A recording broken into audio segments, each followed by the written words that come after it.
ఇవాళ రాత్రి ప్రపంచవ్యాప్తంగా సంపూర్ణ చంద్రగ్రహణం ఏర్పడనుంది. వాతావరణం అనుకూలిస్తే ప్రపంచంలోని దాదాపు 85% మందికి ఇది కనిపించనుంది. ఆసియా, పశ్చిమ ఆస్ట్రేలియాల్లో సంపూర్ణ చంద్రగ్రహణం కనిపిస్తుంది. ఐరోపా, ఆఫ్రికా, తూర్పు ఆస్ట్రేలియా, న్యూజిలాండ్లో పాక్షికంగా కనిపించనుంది. ఇక చంద్రుడు 82 నిమిషాల పాటు పూర్తిగా భూమి నీడనే ఉండనున్నాడు.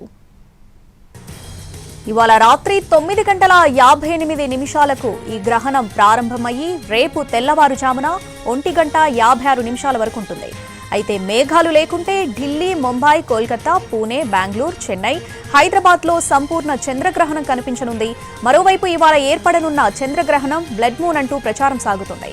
అయితే అవన్నీ వదంతులే అంటున్నారు శాస్త్రవేత్తలు. ఈ ఏడాదిలో ఇది 3వ గ్రహణమని, దీనికి ఎలాంటి ప్రత్యేకతలు లేవని చెబుతున్నారు.